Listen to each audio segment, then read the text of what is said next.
Welcome to another edition of From the Press Box on this Monday, August 3rd, 2020. I am Rob Leonard. Joining me, of course, is my brother and award-winning sports writer, Tim Leonard. Hello, brother. How are you? Hello, brother. I am outstanding, as usual. How are you? I'm okay. Another interesting week in the world of sports. I'm not sure if – I guess we should start off with what a lot of Met fans are talking about, and that is Yoenis Cespedes saying goodbye. What bye-bye. did he has he said goodbye? Did he finally say it? Well, he didn't say it, but he said it by not saying it. He's basically stepped away from the season. He shut off his cell phone. Being very kind, brother. I am being kind. And it looks like he is no longer a New York Met. Oh, it's not looks like. He's no longer a New York Met. It's not looks like. I forget who it is who used to say it, but as the saying goes, he gone. I think it was Hawk Harrelson who used to say it. He gone. Yeah. Well, all of a sudden he decided that he didn't want to be a Met anymore. He didn't want to play this season. He wasn't playing good to begin with. Maybe that's why. But why would you give up all that money? Well, it wasn't that much money for him anyway. After the $80 million or so that he's stolen in the last 3 years, it really wasn't. There wasn't a lot of money left for him to steal from the Mets. Well, there's still day by day paychecks and meal money and stuff. So why not? Well, I mean, for what he was getting, let's put it this way. I forget what his original salary for this season was supposed to be, but it was in the neighborhood of $27 to $29 million. And that got renegotiated because of his ankle issues and his heel surgeries that the Mets weren't crazy about him having, but he had anyway, and that sidelined him for the better part of a year. But Brodie Van Wagenen, who actually was the person who negotiated that 4-year, $110 million contract, and that was agent Brodie Van Wagenen, not GM Brodie Van Wagenen. Right. But he renegotiated the last year of the deal down to $6 million plus incentives. So even the first day or the first game that Cespedes wasn't in the lineup, he immediately went to manager Luis Rojas and said, "Are you benching me so I don't get to my incentive clauses?" And Rojas told him, "I don't even know what your incentive clauses are, and nor do I really care. But that's not why you're being benched. You're being benched because the Mets had gotten in after a game. They got into I think it was Boston at 3:30 in the morning, and Rojas was doing Cespedes a favor by giving him a day off because the Mets had gotten into town so late. And instead, Cespedes took it as some sort of a threat. And let's face it, this guy had 15 strikeouts in 31 at-bats. And yes, he hit the home run that won the Mets the opening day game against the Atlanta Braves. That was a 1-0 win. But he had done basically nothing for the team this year, except for that opening day one swing. 15 strikeouts in 31 at-bats is there's no way of saying it. It's horrible. Is that a record? It's a Met record. It's a Met record. So, in fact, he tied the infamous Aaron Altair, who was around last year, 2 years ago. I mean, he's a recent name, and he was god awful. He was released after that disgraceful performance. When you strike out in half of your at bats, or in this case, nearly half of your at bats, you don't deserve playing time. And would Cespedes have still gotten playing time? Yes, he would have, and I'm sure he would have been given the chance to iron out his swing and see what he has. But at bats were not going to be as consistent as Cespedes. Well, Cespedes wanted enough at bats so he'd be able to generate those incentive clauses. Because if he was healthy and playing, he was going to get paid more money. and with the 60-game season, his $6 million was going to turn into $2.2 million. So this is what I'm saying. As instead of $27 million or whatever his last year's contract was going to pay, now all of a sudden he's looking at $2.2 million, and incentives could have boosted that up considerably. But if you're striking out half of your bats, you're not going to get to those incentives. Well, the question for Cespedes then would be, if you're taking this season off, and let's say we go back to normal next season, that could be a problem. We don't even know yet. But let's say for next season, who's going to sign this guy? Who will sign this guy and give him any money? I mean, I'd give him a minor league contract deal maybe, and that's about it. Because this guy, has not proven himself in the last 4 years at all. I mean, he got a good contract, let's say that. He was injured, that was part of it too, but he wasn't not say earn his money, because if you're injured, it's tough to earn your money. But it was a bad contract. Let's put it that way. And being injured and the way he injured himself and is not what you call a great thing. So, well, here's number one, brother. You would qualify to be a major league general manager, so congratulations. Because I personally would not give Yoenis Cespedes anything more than an invite to training camp, and hey, let's see if you have anything left. If you remember, brother, a couple of years ago when I said that Matt Harvey was done, and there's no way I would give him any kind of cash because he would have to prove to me what he has left. And then the Los Angeles Angels of Anaheim were stupid enough to hand Matt Harvey $11 million, only to cut him in mid-season. That's the same situation Yoenis Cespedes is in right now. Right. I would not commit any kind of significant funds to him because right now you have an aging slugger who has problematic feet and ankles. He had surgery on both of his heels because he had calcifications, and has yet to prove. And then he had the fractured ankle in the wild boar incident on his ranch in Florida when he stepped in a hole or something. And we still don't actually know all of the wheres and the whys and the what fors as far as all that goes. But this is a guy who has gotten old in a hurry, and we don't know what he has left in terms of his back. Could a team sign him and he suddenly, rediscovers how to hit? Yeah, absolutely, it could happen. He's not so old that that's impossible. But he by the time next season rolls around, he will have gone 3 seasons with essentially playing no baseball. Right, and so that's a lot to prove. What team would help him out, or not help him out, but help themselves out? I would give what team would rely on him and say, all right, yeah, we will give you $8 million or $10 million. I mean, he is going to want a lot of money, and I don't see any team being willing to pay him a lot of money.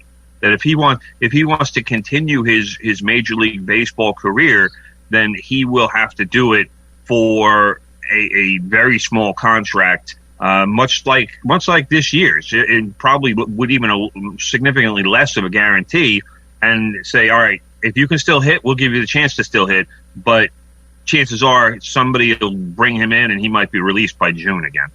Well, Cespedes, his main problem would be to prove that he can still hit.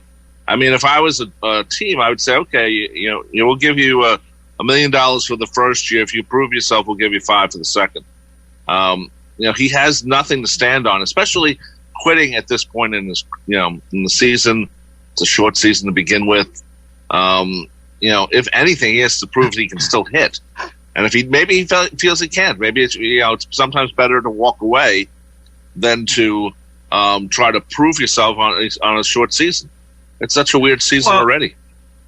Yeah, but I mean, this would have been the perfect season for him to reestablish himself. It's a short season, and the other thing you have to remember is the Mets were kind of waiting and also willing to transition him into the outfield. He hasn't shown he can play the outfield yet. So in terms of next season, Cespedes is still only looking at American League teams. So now his options are cut in half, because if I'm a team, do I want to rely on him in the outfield when he hasn't played the outfield in 3 years? I'm not. If I'm a GM, there's no way I'm doing that. No, maybe he goes the American League with a designated hitter. He's all, as far as I'm concerned at this point, he's an American League player only, unless the National League, after for next season, decides to permanently bring the designated hitter in like they're doing this season. Well, I hope not, because that's not something I'm. But you know what? They could say, "Hey, we did it for a year. Oh, it's not so bad." And I'm very afraid that might happen, and I don't want that to happen. But you're right. I think that could happen. That could happen, and then Cespedes has a career for another 2 or 3 years. Well, that's going to happen if Cespedes wants any kind of real choice or chance to play next season. Because if you look right now, he's not a major league player. And, we're talking about a guy who isn't that old. Was he 32, 33? I mean, he certainly shouldn't be in the position that he's in right now. But this, everything that's going on right now is because of decisions that he has made. Right. Could he have continued to play in pain with the heel calcifications? Yes, he could have. He decided he wanted to have surgery over the objections of the Mets. What he had from everything I read could have been managed with whatever medical treatments that are available. But no, he had to have surgery on both of his heels. And then he stepped in the gopher hole with the whole wild boar thing and fractured an ankle. That's another year. Why is a baseball player with $110 million contract chasing wild boars around? Are you stupid? Yes. That's why you have $110 million, so you can pay somebody to do that. He probably liked it. Well, he liked it enough to break his ankle. So here's your career. Yes. Yeah, he did. Okay, brother. The Yankees, is this their best start ever? I mean, it's tied for their best start ever, brother. Okay, that's incredible. How about those New York Yankees? See, this is what I wanted, brother. Before we were going to open the show with the New York Yankees. Right. Yesterday, I was thinking, when I was kind of formulating the show in my head and trying to figure, all right, what are we going to do tomorrow? How are we going to entertain and inform the audience? And I'm like, well, you know what?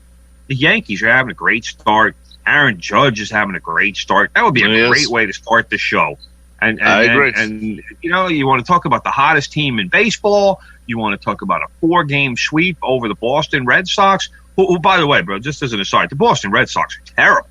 Really, coming from Tim Leonard, I'm shocked. No. This is. I know I'm not a Red Sox. I'm very much an anti-Red Sox, but they're terrible. This is an objective opinion. They're awful. They could not be worse. It's this. Really, I mean, let's face it. Their payroll is somewhere close to $200 million. They got rid of Mookie Betts, they got rid of David Price, so they got rid of significant payroll with that trade to the Dodgers. But the Red Sox are paying their team probably in the neighborhood of $190 million, and they are bad. They have no pitching whatsoever. And the little pitching they did have, Eduardo Rodriguez caught COVID-19 and now has an enlarged heart and is out for the season. Okay. So they have zero pitching. And I mean, we're talking about a 60-game season. The Red Sox will be lucky if they win 25 games. That's how bad they are. And I saw the anti-Yankee crowd on Twitter yesterday, and all this. They don't exist. What are you talking about, brother? The Yankees have only played bad teams so far, and these are Red Sox fans saying this. Is when you're admitting that your team is awful after a week and a half of a season. But it's obvious. I mean, look what happened in these 4 games. Did any Yankee fan on last night, think that the Yankees weren't going to win that game against that terrible Red Sox bullpen? I didn't. I knew something was going to happen. James Paxton made a start, wasn't very good again. The velocity is very concerning, or I should say the lack of velocity. But here's the Yankees. Michael King comes in, puts in a decent effort in relief. The bats immediately start hammering away at Boston pitching. They get it to 5-5. Red Sox get the lead again. They get it to 7-7. And here comes Aaron Judge, and he hits a bomb, 468 feet to the left center field bleachers. I think I read it was the third longest home run of his career. It wasn't that one that almost hit the walkway behind the bleachers. That was 495, right. But 468. He crushed it. I don't know if you were watching last night, brother. Matt Vasgersian, the ESPN play-by-play guy. Yeah, he's getting horribly made fun of in the last 24 hours. His home run calls were so over the top. It was stupid. Well, he's a new guy, right? Or a new guy to the National. No, he's been doing it for a few years. It's come on, dude. Pretend you've seen Aaron Judge hit a home run before, because you have. Well, it was silly. It was really. He was excited, brother. What are you gonna do? I'll give you just to provide an insight in terms of how people are reacting. The one tweet that I saw that I remember is Matt Vasgersian just had an orgasm on the air. That's what it sounded like. All right, it was just, and he blew out people's speakers. He was so loud. It was insane. It was like, well, we're in the second week of the season, and yes, it was a big home run, but come on. And the first one, he was even louder. I couldn't believe it. Dude, relax. It's Aaron Judge. He's going to do this. It's what he does. He hits home runs. But now I want to throw this out there. And I know it's going to sound crazy. Can Aaron Judge hit 30 home runs this season? Think about percentage-wise what that would be. That'd be the equivalent of 80 home runs or 81. Exactly. And when I say 30, and people are probably thinking, oh, that's not so much. No, it is. It's so hot for 60 games. Yeah, but But Aaron Judge is killing. But brother, at the same time, I've always noticed that when home run hitters go on a tear, it tends to be in a short period of games. So bunches. Yeah. So I could see him doing 30 home runs in 60 games, because I could see it, if it was a 162 game season, then 30 out of 60, but let's say then he doesn't hit a home run, as much as he did, because that's what happens with a lot of home runs. It's in piles, so to speak. We do them all at once. Bunches. Bunches is a better word, brother. Bunches, but I like piles. Piles sounds like Dookie. Yeah. So anyway, so I think you could do that. I think it can happen. But you can't judge. You can't judge any numbers for this season, though. You can't judge. This. Yeah, I mean, in this season, it's possible to get hot and almost stay hot for the entire season. Well, that's not possible for a 162-game season. No. It's just too long a span of time. But for a 60-game season, it's entirely possible to get hot and stay hot for a few weeks and have that kind of an impact. Now, I'm just going to throw numbers out, because I did math here last night. 30 home runs is unlikely. I mean, think about that you're talking about a home run every other game. But that's crazy. That's an 81 home run season. 25, which isn't, we're not talking a lot less than 30. But right. Even that is probably unlikely. I mean, if anybody hits 25 home runs this season, they're winning the home run title. But 20, all right? Aaron Judge already has 6. But 20 home runs in a 60-game schedule is the equivalent of a 54 home run season in a 162-game season. So, pace-wise, that would still be a phenomenal season. Sure. And let's face it, I'm not expecting Aaron Judge to hit a home run every game like he's doing right now. But he's dialed in, and he's just handling everything that's thrown at him. Now, the pitch that he got in the 8th inning last night was like a helicopter coming in for landing. It was on a tee, and he crushed it. But that's what he's been doing, and for whatever reason, pitchers are just throwing just lots of garbage in his wheelhouse, and he's destroying it every time he sees it.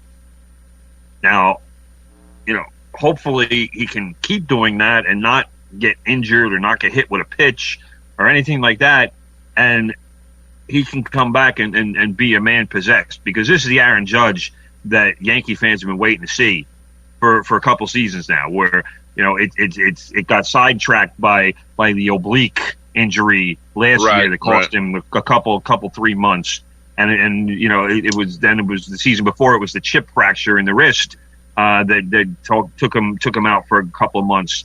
This is the Aaron Judge that Yankee fans say, this is our guy, right? And this is the Aaron Judge that you want to see the Yankees sign to a long-term extension, but without these injuries. So we'll see. It's small sample size, and there certainly is a lot for Yankee fans to be excited about right now with not only with Aaron Judge but with the team. But again, small sample size. I'm not going to get too crazy about 8 games, but right now, I tell you what Yankee fan doesn't like a 4-game sweep over the Red Sox? I think that you guys listen to them. I guarantee you, every Yankee fan is happy today. Even the most critical ones. You beat the Red Sox 4 in a row. Even if Paxton didn't have a good start yesterday, and even if the starting pitching isn't giving you the kind of length that you'd like to see, except for Garrett Cole. Right. There are some issues, and we'll see what happens with them. But I tell you what, right now the bats aren't an issue, and Aaron Judge's bat is as hot as it gets. That's true. He's he's looking like Mattingly. When Mattingly hit the 8 home runs in 8 games back in the day, for those of us who were alive to see it, that's what he's like right now. Every time he comes up, you think he's going to hit a home run. Well, it's. I mean, think about this, brother, and it looks like he's becoming it. But your generation was Mattingly, the next generation was Jeter. We're now at the Aaron Judge generation. It looks like each generation gets their guy, and Mattingly should be in the Hall of Fame, and he's not. And Jeter I'm will still be. On the fence. Jeter is. Jeter.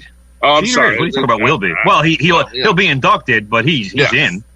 Yeah, that's what I mean. Yeah, and this right now for these Yankees, it's going to be Judge and Glaber. Those 2 guys will get contracts. I'm not sure how it's going to shake out with everybody else. I'm still not 100% sure that Gary Sanchez will get the kind of contract that Gary Sanchez is going to deserve, because at some point you have to make choices, and they're not going to be able to move that Stanton contract. But we're going to have to see. But I'll tell you right now, Judge and Glaber will both get 7 or 8 year deals at some point, whenever that time finally comes. Gary Sanchez, I'm not sure if he will, because the Yankees have drafted a lot of catchers in the last couple of years. But like I said, choices need to be made at some point. But Aaron Judge will get paid, and Gleyber Torres will get paid, and they will be Yankees for life. Yeah, and I know we disagree on Mattingly, but I as an outsider who watched Mattingly, not like you, but I just think that his numbers are long enough to get in. But you're right that if he had 2 more seasons like that, yes. Let's put it this way: I would love for Mattingly to be in. Do I think he should be in? Yeah, I do. But when I look at his career objectively, he had basically 6 really outstanding seasons, and then another 6 that weren't so great because of the back injury. I mean, there's a reason. They were okay, but that's it. Okay doesn't get you into the Hall of Fame. Well, and if you look at Hall of Fame hitters, you're usually talking about guys that played for 17, 18, 20 seasons, if not more in some cases. Mattingly's career for me was just too short, but that was because maybe Mattingly hooks up with a better team to manage, and he ends up going in the way he should go in, at least in there. He'll be there as a manager, but then they'll say, well, he was also a pretty good player too. The way Joe Torre. You think about Joe Torre. Exactly. Joe Torre runs the commissioner's office. Joe Torre hit 298 as a career. If he was in the Mets player manager the last couple of years, he probably would have kept it over 300. But who knows? Anyway, by the way, brother, it's 41 years ago yesterday that Thurman Munson died in that plane crash, and yes, I was going to mention that. Yeah, just the thing about how, he was learning flying lessons for the right reasons, but he was, I guess, advancing himself for the wrong reasons because he wasn't there yet as a flyer. So he was, he was practicing, and I mean, everybody knows the story. Who's a Yankee fan? It's Munson was practicing takeoffs and landings in his Cessna, which is a jet, and he had been flying prop planes before that, and he just wasn't experienced enough in the jet to have a firm handle on the workings of it, and he basically stalled the plane out before the runway, and it crashed, and there were two people in the plane with him. They got out, and Munson would have been paralyzed. I mean, that was what. Right, that's the thing we found out a few years ago, that he ended up being paralyzed from the plane crash, and that's why he died in the crash, because he just couldn't move. Yeah, because the guys who were in the plane tried to get him out, but the flames from the crash were too much, and they had to get out. And then apparently the plane exploded, and Munson was burned beyond recognition. He had to be identified by dental records. So Thurman Munson was, as soon as that plane crashed, his career was over. Right, and there's another guy. You argue, should he be in the Hall of Fame or not? I go with that because catchers have. I think yes. I think too, and I think catchers have shorter careers as catchers. So he was about to switch over to be first base or outfield anyway. So I don't think he had too many years left in his career, because he wasn't a field player. I mean, they put him in the outfield, and he looked bad. He was not an outfield defender. Maybe he could have played first base, but he really wasn't all that smooth or comfortable over there either. And his knees were still giving him problems. So even though he wasn't squatting behind home plate and dealing with all the defensive things that a catcher has to do, his knees, I don't think, would have allowed him to play more than another year or two. And he wanted to be home with his family anyway, so I think he would have just taken his money and gone home and said, "All right, you know what? I'm just gonna hang out with my kids and be a dad." And that's what he wanted to do. That's why he was flying in the first place, because he wanted to be able to go back home to Ohio and be with his family. And speaking of what I just said, he's sort of the previous generation before Mattingly. Though guys like you grew up on Thurman also. So so it's he should be in it. Maybe one day they'll find a way to get him in. I don't know. Anyway, just real quick. I mean, that's why I have the problems with the comparisons to Fisk with Munson, because they were the two best catchers in the American League from their generation. But people compare Munson to Fisk. Fisk played like 20-something seasons. How many catchers have played 20-something seasons? I mean, Fisk was able. I mean, let's face it. Fisk was a great player. I don't take anything away from him.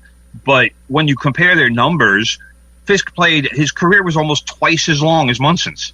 Sure. So what? Of course, he's going to have better numbers.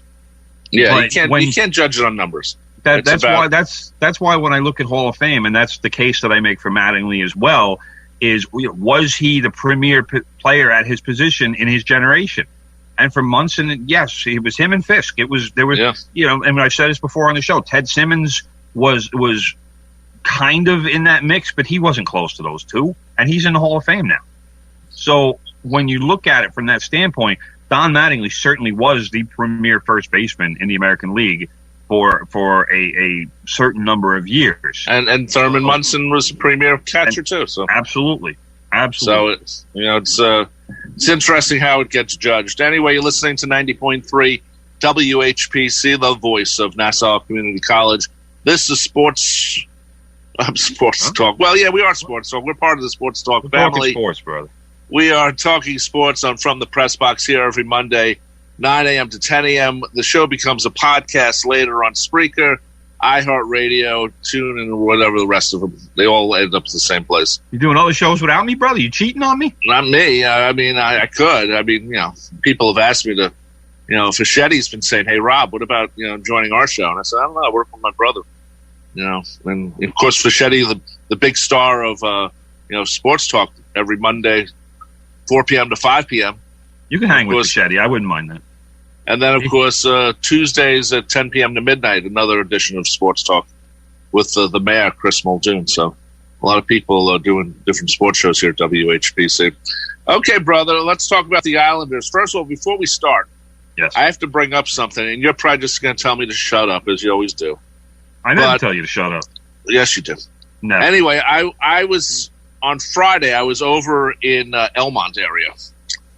And as you know, I lived in Elmont for a year and a half. Yes. A long time ago. Yes, you mentioned that several times on the show. So after I'm in Elmont, I decided to drive west to check out a certain thrift store I used to shop a lot in. And I've actually found some good stuff there. Very nice.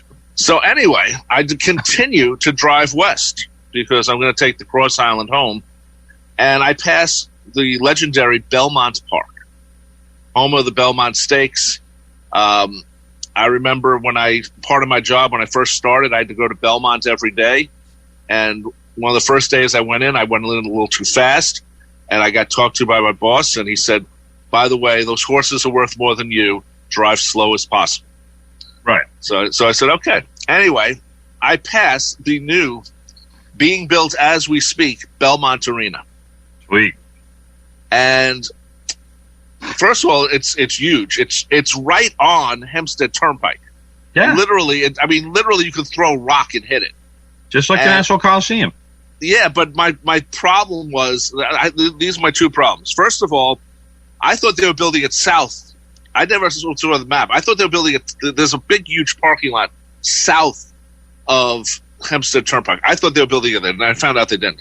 Second of all, when you get there, and when you have to park, and they have that huge parking lot, it's going to be a walk to get across to the new Belmont Arena, whatever. Well, it's going to be called the UBS Arena, I think. So you got to cross from what, brother? When you say the word cross? Am I crossing Hempstead Turnpike? There's a tunnel that goes under Hempstead Turnpike to get to Belmont, unless they build something else. Unless they build like the Unispan they have over at Hofstra. They love Unispans over in that area. They do. So anyway, first of all, I'm driving, and it took me like 10 minutes just to get from the Elmont part of Elmont to the Belmont Park. This is going to be a disaster for cars. You keep saying you've said this already, brother. I know that, but now I actually have seen it. This is going to be a disaster for the people who live around there. Well, then they can move. What do you want me to tell you? Well, they're not going to. I don't know. They're going to have to close down Plainfield Road or Plainsfield Road, whatever, because that's a north-south thing, and that's going to be a problem. This is going to be a traffic nightmare unless they can get everyone to take the Cross Island. Anyway, that was all I wanted to say. You're already pushing me away with this, brother. I am. I'm about to say shut up because it's who cares? It doesn't matter now. The Islanders are playing in Toronto. They're building the arena. Let's deal with it when it rolls around, when the building actually opens. Then I'll let you talk a whole show about it. I know, but you wish talk about traffic. If they knew that the Barclays people were going to back out of running the Nassau Coliseum, that you wish they could have said, okay, we're going to knock down the Coliseum and put the arena there, because that's where it really should be for getting in and out of Long Island. It's going to be a disaster over there, brother. Yes, bro. You just said that before. I know that, but I'm going to say it again. We covered it. Disaster. Bad. Islanders traffic bad. All right. Anyway, Islanders let's talk about sports again. Are in the playoffs. Oh, yeah. Leading 1-0 over the Panthers. They won 2-1 in their first game, best of 5 in the Toronto bubble. Yes, Johnny Boychuk. The bubble known as Toronto, brother. Gotta love it. Johnny That's Boychuk. Why, and I'll tell you what, before you get to Johnny Boychuk, that is why the bubble, that is why the NHL and the NBA are going to be successful with this resuming the season. And that is why I still don't think, I still, as much as Aaron Judge is killing it, and as much as the Yankees are doing great, I still don't think baseball season is going to finish. I think too many people are being too irresponsible with their outside lives, and even in the dugouts, they were talking about baseball. Players were going to be sitting in the stands. They were going to be socially distanced. And what did I see over the weekend? Everybody's in the dugout again. Nobody, I don't want to say nobody's wearing a mask, but not enough people are wearing masks. They're all high-fiving. There's all kinds of contact. Players are spitting again. They said there wasn't going to be any spit involved.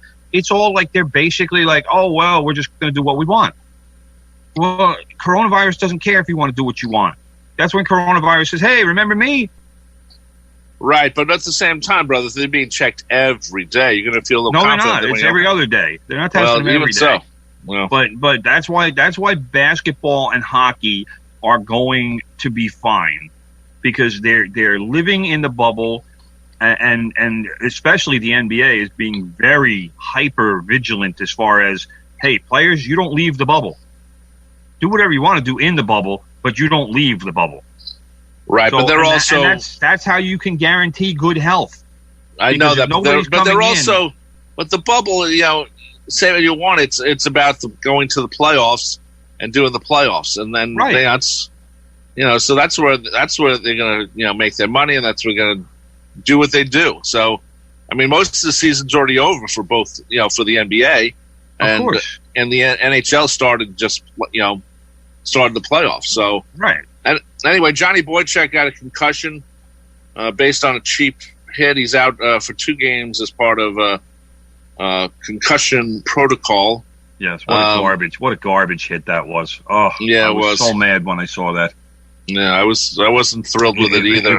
It was just I think back to that Paul Newman speech from Slapshot when he said it was a gutless punk, and the Panthers guy just lined him up at the blue line and hit him right in the jaw with a shoulder. I mean, absolutely knew what he was doing. How the refs didn't give a 5-minute major for that is beyond comprehension. Boychuk's going to be out for at least a week. That's concussion protocol, and he played. It was early in the game. Boychuk only played 5 minutes in the game, so now the Islanders had to rotate 5 defensemen. The only good thing is that I think they play again tomorrow, so they get a couple of days off, and they can figure out their defensive pairings and also give their defensemen a little bit of rest, because every other defenseman played more than 20 minutes. I mean, I think 24 minutes was the high mark. That's a lot of minutes. And especially when you're just coming back. I mean, they played 1 exhibition game against the Rangers, and now we're in the playoffs. So now you're asking guys that haven't played in 3 months to all of a sudden go 24 minutes in a game? Yeah, but you know what? Yeah, I think the way all sports right now is they just want to get through and then worry about next season, and hopefully we have a new president who cares about the COVID-19, and maybe do something about it. And maybe we get something out of it. I mean, it's just right now, I think that's what all the leagues are shooting for. I don't think you're going to see next season short seasons. You might get different placement of the schedule. Maybe the schedule doesn't start in October. Maybe it starts in, January, or they maybe might have to push it back. I don't know. Right. There's a lot. Even though leagues are finishing, like the Premier League just finished, but they're going to be starting up again before you know it. It's already August. Right. And under normal circumstances, the Premier League starts in late August. Well, they're not going to be doing that for next season, but you can't push your season back too far. If you're planning on having a normal quote unquote season, but it goes the same way for the NHL and the NBA, and are they going to try the bubble again for next season? They can't though. That's one of the problems. One of the problems with the bubble again is, these teams aren't going to be making any real money. I mean, they're going to make TV contract money, and that's good money, but they a lot of these teams make their money because they own the arena they play in. And they pay themselves for the right to use their own arena. So exactly. I think it's all a tax dodge. Yeah, it is, and it's legal, so we can't complain too much, or maybe we can. But at the same time, I think they're going to all wait, and the one that's going to be the one to watch is the NFL, because can I tell you right now, brother? I'm going to tell you right now, the NFL season's not happening. It's just I think it is. I think not. There is no way for them to prevent outbreak, and we're seeing this in baseball. All right, where the Marlins had to deal with it. Right. And then we had the Phillies had some, the Brewers are dealing with it, and now the latest one is the St. Louis Cardinals are dealing with COVID outbreaks, and they had games suspended. The issue that baseball especially was dealing with was saying that, all right, we're going to have 60 games and we're going to do it in 67 days. Well, the Miami Marlins, haven't played in a week. So you had a very tight schedule already, and now you are putting teams in a position where they're going to play these absurd 7-inning doubleheaders. I don't know. Well, they shouldn't. Forget that. Don't even do that. I don't know why they. But that's what they're doing. But it's stupid. You can't say don't do it. That's what they're doing. But that's it. Why don't they just do a home run derby? Why don't they just do I'm fine with that. With Aaron Judge on my team, I'm fine with that. Just do home run derby. It's the same thing. If you're gonna say that's the way, if you're gonna change the rules again about what a season is, they've already added that running from second base in the extra innings, which is ridiculous. That is such the stupidest thing. Well, I know it's a minor league rule. They've done it in the minor leagues. I know it's still stupid. I'm not a fan of that at all. It's like, come on, who came up with this idea? Some rotisserie baseball guy, probably. No, definitely not a rotisserie baseball guy. I can assure you of that. Yes. No, but right now we're looking at St. Louis Cardinals with multiple new positive tests for coronavirus within the organization. And this is based on testing that was done on Saturday. So there was more testing done on Sunday. So we haven't heard yet what those tests will reveal. But the Cardinals right now are dealing with another outbreak. And again, this is there's no, you don't have players in baseball who are smashing into each other like offensive and defensive linemen do on every play. Right. Well, so there's no way for football to prevent the spread. I don't see football season happening at all. And that goes for college football as well. I can't see how it's possible to play either one of those sports. I see college football being canceled, but the NFL, there's two things with the NFL. They're the most arrogant league out of all the leagues. And second of all, the TV money is too good not to try. That doesn't mean that after the first week and half the league gets sick, then you say, okay, maybe we're going to cancel the season. But they are going to try. That TV money is too good to turn down. Yeah, but you know that, brother. Yes, I do know that. But what you have to look at is how long is their preseason? How long is their training camp? And when you're going to see outbreaks in each of those places, training camp, they're going to have outbreaks. And when they can't control the outbreaks in training camp, then they're not going to be able to start the season. I mean, Doug Peterson, the Eagles head coach, has been diagnosed with COVID-19. So, right. I mean, so he's already got it. So, I agree with that part. Maybe before the season. I know, but you can't just say, see here, you're falling into the trap. And I am not falling into the trap. The trap, yes, you are. The trap being that you're only looking at the players. And you can't do that. Because will the players, I mean, let's face it, the players for the most part probably will come through this, the players who catch it probably will come through it without any kind of issues. In that age range, there right. have been very few deaths. But look at somebody like Eduardo Rodriguez from the Red Sox, the pitcher. He's a guy. He's a perfect guy that all of these Trump acolytes. Oh well, the athlete that age group, nobody dies. Well, if dying is the bar that you're setting, then how depraved are you? Because Eduardo Rodriguez right now has an enlarged heart because of COVID-19. Right. So. Right. Now, and we don't know if that's going to be a permanent condition or if it's just a temporary condition, and he can be returned to normalcy through medication. But Eduardo Rodriguez out for the season. Right, so, right. To pretend like athletes will not be impacted by COVID-19 is a lie. And let's not forget, athletes have families too. They have older parents. They have infant children like Mike Trout. He just had a kid, Beckham Beckham something Trout. His initials are BAT, which I thought was clever. Aaron was his middle name.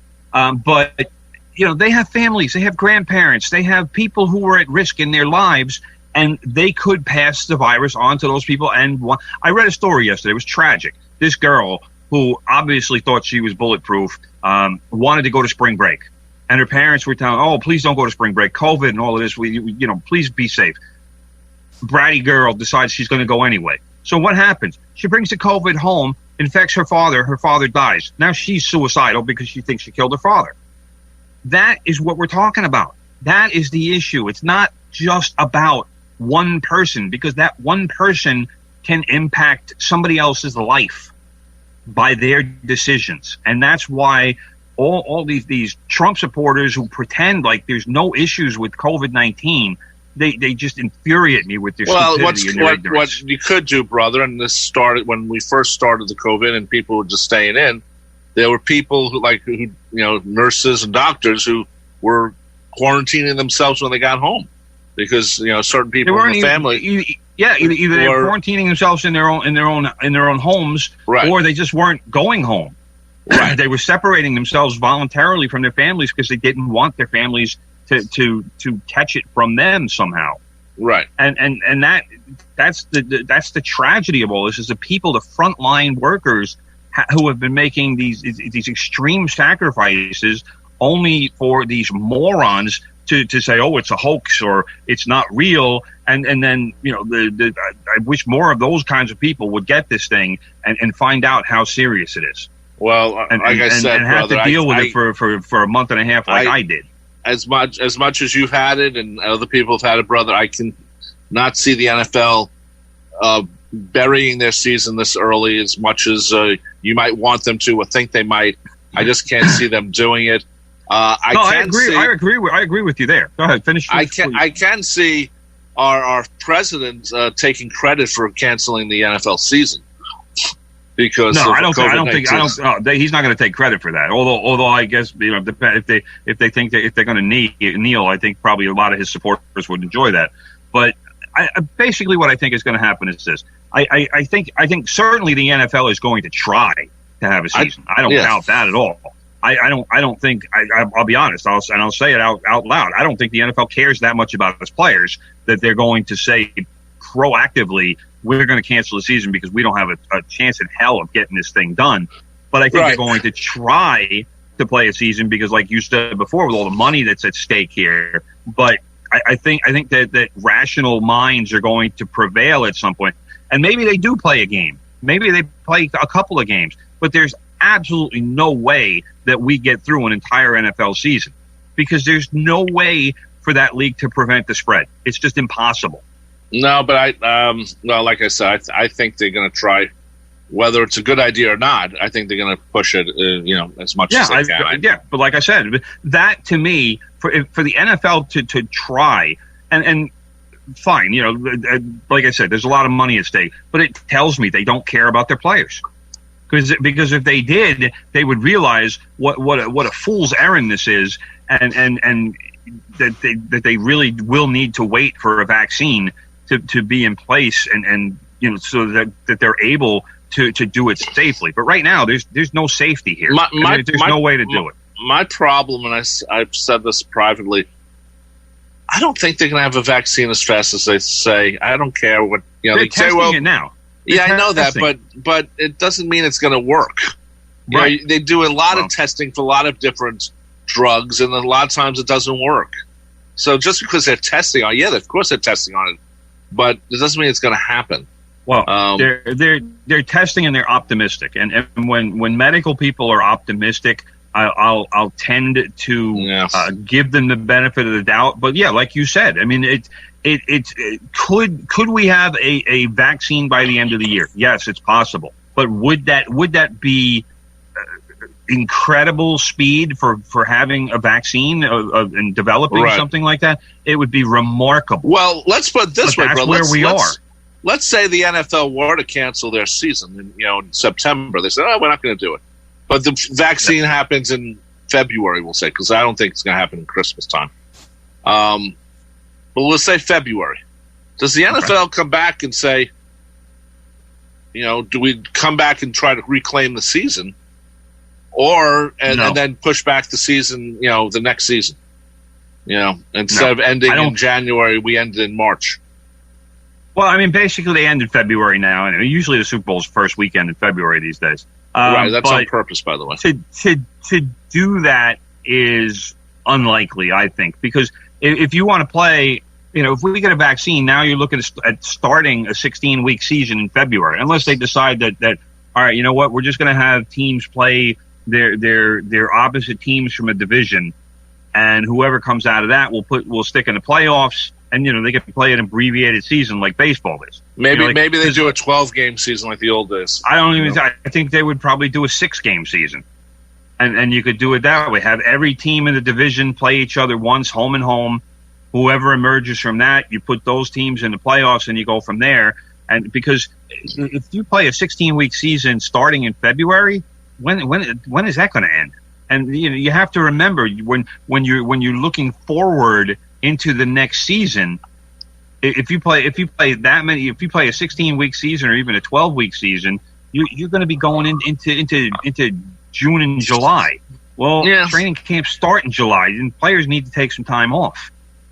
Right, but then you just push it back, and it's not going to line up either way. Either you lose a season or you move it around, and there's too much money to be made. That's the problem. I don't know. I think they would be better served instead of moving everything around. I think it would just be best to say, all right, you know what, we tried, we can't do this, and we're gonna wait for a vaccine and come back strong next year. And instead of trying to move everything will there be a vaccine? That is the question. And yes, there's a lot of positive people out there, but you know what, Tim? When they cured AIDS, supposedly, whatever they did, it was a cocktail. It wasn't a one pill. Here's your cure. It was a cocktail of many pills. I don't see the relevance there at all, because there is none. There is no. First of all, there is no cure for AIDS. There's medication to handle it, but there's no cure for it. This would be a vaccine that would prevent coronavirus. It would be basically like a flu shot. So I'm not really sure what the relevance is to some AIDS cocktail, because that you wouldn't be taking pills every day. It would just they've talked about different pills. They've talked about different pills. Where? Who? I saw Dr. Fauci. I saw Dr. Fauci the other day. At least he was talking about pill. Like this. Maybe for people who have it, but not. I haven't heard that at all. Let's anyway, brother. A couple of things. The NBA is going along. One of the things I love about the court thing is it doesn't look right with the black line, because usually it will say like what the arena is or whatever on the sides, and you don't see that. But I noticed that on some of the games, I haven't seen all of them, but whatever the arena is, like it's TD Bank Arena in Boston, they put the little TD Bank. I don't know if it's a CGI thing or if it's actually on the court. And they did the same thing for the Orlando Magic. They have the Amway Arena or whatever it's called. And there's an Amway thing. Those are the courts those are their home courts. They truck those into Disney. Really? So when you see the logo, well, yes, it's the NBA, bro. They got money to spend. Why wouldn't you just have one court? Because they all brought their own home courts to Disney. They had to build courts. Disney doesn't just have 30 courts sitting around. No, they had to build courts. So this is all everybody brought their own. I don't want to say 30, because obviously the Knicks didn't bring their court because they're not there. But like the Nets brought their court from Brooklyn, put it on a truck, said, "Hey, come on, we need this thing down in Florida." So that's when you're seeing those logos, there's a reason for it. It's because those are the home courts.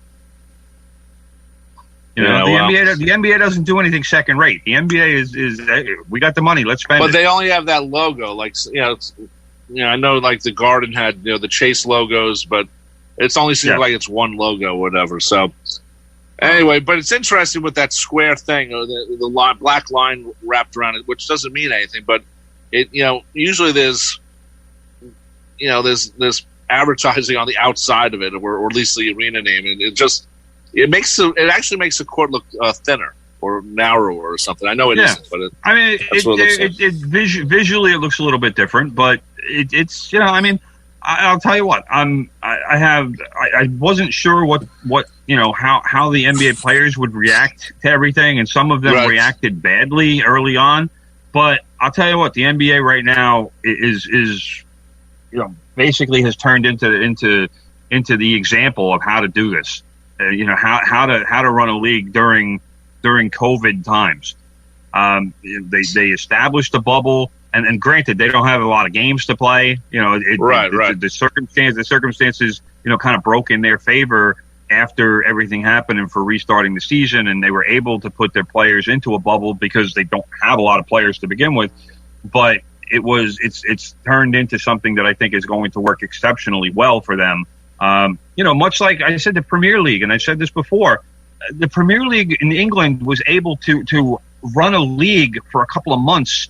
They're not in bubble. They're just responsible, and they have a government that actually takes COVID-19 fairly seriously. Even though Boris Johnson's a bit of an idiot, but they have knocked their cases down. Unlike this country, where you have people screaming about wearing a mask and refusing to do it and acting like a fool. But they were able to do a 2-month season, and there were 0 cases, zero tests, 0 positive corona tests during those 2 months. And can baseball say that? Absolutely not. Football won't be able to say that either. Well, so they did something right over there that for whatever reason we can't do over here. Right. We're running out of time, brother. The Pac-12 players have sent out a letter, basically asking for some story, things. Brother. I know. We're gonna have to elaborate. Basically, really quick. Pac-12 players want health protocols put into place. They want 6-year scholarships from their member institutions. They have said that they are willing to quote unquote go on strike essentially if these demands are not met. So that was a bombshell story that broke yesterday, which is probably why you won't see any college football. Anyway, brother, it's time for us to leave. Another great show, and thanks to Sean for keeping us on the air. Coming up next at 10 o'clock, our good friend Big Ed Newlands with the Good Gold Show. So keep it tuned here to 90.3 WHPC. See you next Monday. Bye-bye.